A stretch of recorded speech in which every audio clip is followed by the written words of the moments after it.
تاسو پسې وګرځئ پیدا یې کوي په دغه شپو کې پیغمبر مبارک په دې وجه اعتکاف کوي چې لیلة القدر به الله پاک ماته را نصیب کړي. اوس نو بیبي عایشه صدیقه فرمایي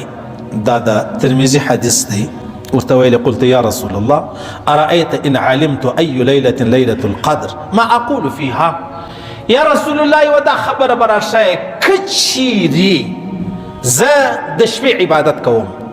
یا ما ته راښکاره سي یا زه په خبره سم چې دغه لیلة القدر شپه خو نو تقریبا یا دغه 21م دی یا 23م دی یا 25م دی یا 28م دی یا 29م دی که په دغه کې نو بیا زما دپاره څه کول پکار زه څنګه وکړم ما ته لار راوښیه. عایشې صدیقې څونه زورور سوال وکړی او څونه خوندور سوال یې وکړي زما او ستا مسله یې راخلاصه که راحل یې کړله. پیغمبر علیه السلام مبارک ورته ویلې قال قولي اللهم انك عفو تحب العفو فاعف عني. بس دا دعا کوه یا الله ته ډېر بخښلو والا ذات ما وبخښه ما ته عفو وکړه مثلا احسان وکړه. اوس عایشه صدیقه دومره نازنینه د محمد رسول الله میرمن د پیغمبر علیه الصلاة والسلام کوروالا او څومره لوړ شان الله ورکړی و غزه خبرې خو یو خو بل خواته شوې پر عایشه صدیقه ما بیان و نسلو مستند امام اعظم حدیث نقل کړی دی وای پیغمبر علیه السلام مبارک فرمایي ما ته چې کله الله پاک دا وویلی یا ما ته اطلاع او خبر رالی چې عایشه صدیقه به ستا سره په جنت کې در سره یې وای زما د مرګ وارخطایي ختمه سوه زه چې مرګ ته څومره وارخطا وم او وارخطایي مې ختمه سوله. نو دې پوښتنه وکړه ول یا رسول الله که چیرې د تاج د لیلة القدر شپه پر ما راله نو زما دپاره څه کول پکار زه څه وکړم اوله دلته یو چالاکه ځوانه باندې پېښ شو مولوي صاحب ستې چالاکۍ مو ډېر ښه سر په خلاص دی مولوي صاحب که چیرې ما ته دا را معلومه سوه چې بس په دا ګنټه کې زه مرم نو کم عمل به سړی کوي نو ده به د یو چا یو شی اورېدلی کم عمل به سړی کوي دغه دا خبره وکړه مالته ته داسې وکړه هغه ګنټه را پیدا کړه بیا زه در ښیم انشاءالله تا ګنټه خالي را پیدا کړه خبرې م ډېر ښه زده کړي دي منافقت و شیطانت مې ډېر زورور زده کړی دی او بس په هلته په فیسبوک په یو پوسټ موسټ کې وګورئ دا مې زده کړي بیا راسې ملا ته کښېنئ زه به چش وایم الله الله ووایه که د لمانځه ټیم لمونځ کوه که د زکات ټیم زکات پکې ورکړه که د روزې ټیم د روزې ترتیب پکې برابر کړه که د حج ټیم د حج ترتیب پکې برابر کړه که تلاوت وکړې دا بیا څه معنا ده زه به آخري چش کوم یعنې د دې دا معنا ده چې په دین کې څو خبرې چې دي هغه خاص دي دا به موږ په هر حال کې کوو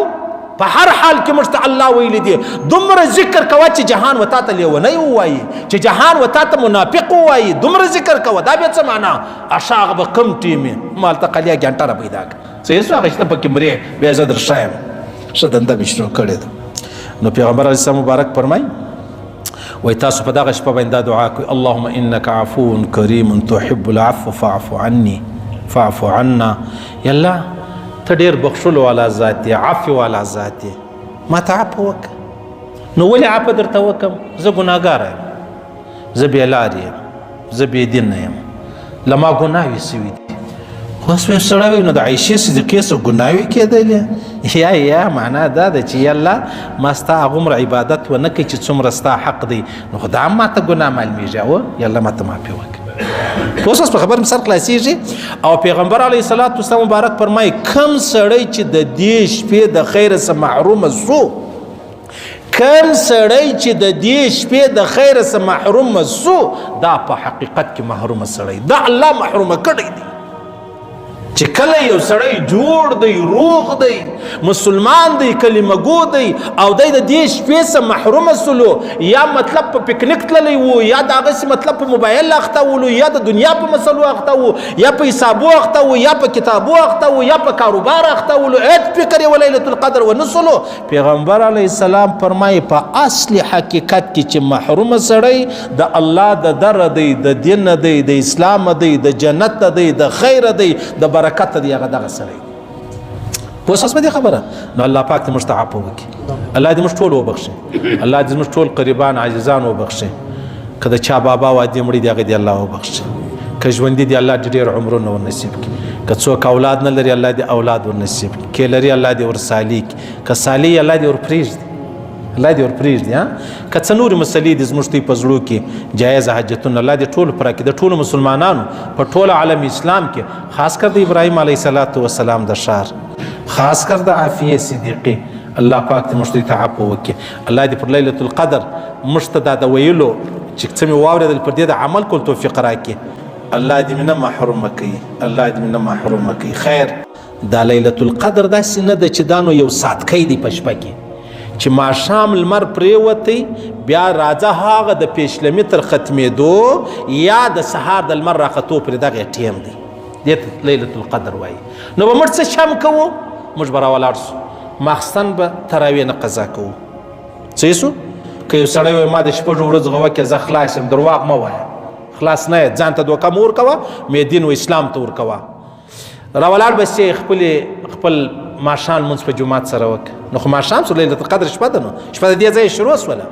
بیا ماخستن بیا راولاړ سه ماخستن لمونځ په جومات وکړه بیا تراویح وکړه بیا چې کور ته راغلې بیا یو ساعت کوي ګپ و بانډار یا موبایل کړی موبایل خو نو اوس چاره نشته نو بیا راولاړ سه چې پرېوځي بیا یې 2 رکعته نفل وکړه یا د قرآن تلاوت وکړه یا ذکر وکړه یا استغفار ووایه بیا چې کله تهجد ټیم رالی بیا پر هغه ټیم باندې راپور سوی 2 رکعته نفل وکړه دا ستا لیلة القدر دا درواغو پوسټونه دي چې چلیږي ته په دا شپه باندې ورپې خامخا خیرات که دا به کم سے کم هغه د زرو چش جوړیږي ته یو وار استغفار و درواغ مه وایاست ما د ماخستن لمونځ پکې وکئ ما د ماښام لمونځ پکې وکئ ما تهجد پکې وکئ ما ټولې کیسې پکې وکئ دا مې د کومې خوا پکې رالی چې خامخا ته یو روپۍ خیرات که به نو ستا روپۍ به په دونه شمارل کېږي ولې په دا شپه موږ نور عبادت نه یې کړی صاحب خلاص په لیلة القدر باندې نور یو شی نشته بس دا محترمه شپه د الله پاک یې چاته ور نصیب کړي الله دې موږ ته رانصیب کړي و هر مسلمان ته دې الله ور نصیب کړي الله دې هر مسلمان ته ور نصیب کړي اوس یو سړی وایي چې هاشم مولوي صاحب اوس نو بل غم دا دی چې د پاکستان لیلة القدر خو هم نه ده معلومه دا هم نه ده معلوم ولې چا ورځ روزه مخکې ونیول چا وروسته ونیوله و سړی که ته ولې پریشانه یې ستا ته کومه شپه یې بولې که ته وایې چې یا زه د افغانستان مطابق یم ویې که پرېږده یم مازې هسې وکړه یو شی وکړه بیا د افغانستان مطابق هم وکړه که ته وایې چې لیلة القدر کې شک دی چې نو زه به څه کوم چې د افغانستان غه به صحیح که به زموږ غه صحیح مفتي شفیع صاحب رحمه الله فرمایي چې چیرې دې میاشت ولیدله هلته بیا د هغو لیلة القدر بیا دغه ده اوس په دې خبره باندې ته خو بیا ډېر هوښیار یې ډېر مطلب هغه بزرګ هم یې او ډېر غمخوره هم یې راولاړ سه تېره شپه یې هم وکړه دا تاک شپه باندې هم وکړه دا یې کار خلاص اوس بیا دواړې لارې ونیسه نو خو رښتیا د لیلة القدر که شیطانت کوې که منافقت کوې که پراټ کوې که خلکو ته دوکه ورکوې چې زه نه کومه شپه وکړمه بیا دا بیا درواغ مه کوه که کوې دواړې شپې وکړه الله دې رانصیب کړي الله دې رانصیب کړي سبحان الله زر میاشتې سړی عبادت وکړي څو ثواب دا زر میاشتې عبادت نو دا نه معنا چې د شپې د ورځې روزې نسي د شپې تهجد کوې یا د شپې تهجد کوې د ورځې جهاد کوې نو څو ثواب یې دی دلته پر دغه شپه باندې الله پاک چې ما تا ته لمونځ را نصیب کړي د جومات ماښام بیا تلاوت بیا د ماخستن لمونځ بیا تراویح بیا د تهجد لمونځ دا یې را نصیب دا لیلة القدر ده بس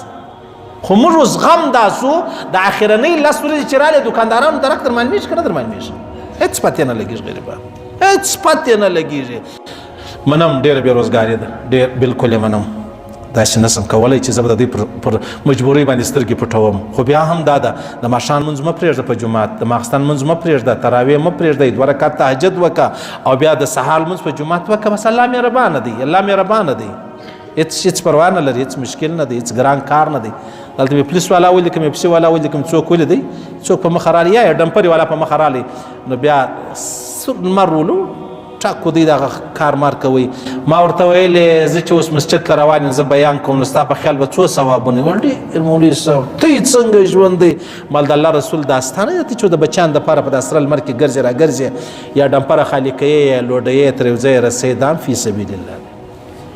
چې څومره اجرونه الله ماته په محراب کې راکوي تا ته الله پاک په د خپل کار و کتار کې درکوي خو درواغ مه وایه پراډ مه کوه دوکه مه کوه که ما ته د پیغمبر علیه السلام حدیث نه و مال دا حدیث دی دا ګناه ده و که ما اودس نه درلودی لمونځ مې درکړې مال ما اودس درلود دا ګناه ده و نو د هغه رقم دا ستا هغې هم ګناه ده برابره خبره برابره که د الله سره برابره که الله دې را نصیب کړي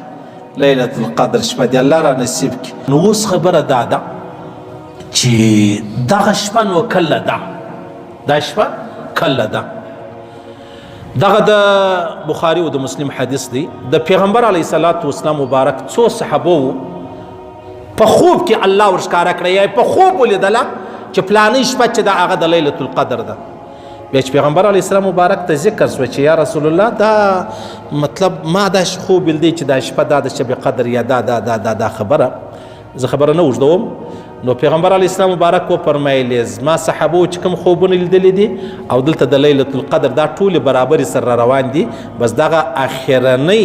اوه ورځې چې کومې دي په دې کې تاسو لیلة القدر چې دی هغه تلاش کوئ تاسو پسې وګرځئ بلکې اخرنۍ 10 ورځې چې کومې دي په دې د دې څخه واخله بیا ځه تر هغه 13مې روژې پورې یا 29مې روژې پورې په دا مابین کې خاص کر د تاک چې کومې شپې دي په دا کې تاسو وګورئ لیلة القدر چې دی هغه ستا څه یې لیلة القدر او بیا بله خبره دا ده چې تحروا لیلة القدر فی العشر الاواخر من رمضان متفق علیه تاسو ډیر کوشش وکئ چې دغه د روزې اخرنۍ 10 ورځې چې کمې دي په دې کې تاسو لیلة القدر چې دغه تلاش کئ تاسو پسې وګرځئ پیدا یې کئ په دغه شپو کې پیغمبر مبارک په دې وجه اعتکاف کوئ چې لیلة القدر به الله پاک ماته را نصیب کړي او بیا د زموږ بزرګان اولیاء اکابر مشایخ الله والا دا هر شپه عبادت کوي وای ګوندې که تېره شپه نه وه په دا بله کې بله نه وه په بله کې په ګرد کال کې الله پاک راولي که نه راولي دا د په قرآن ثابته خبره ده دا د قرآن خبره ده دا د یو انسان خبره نه ده الله اکبر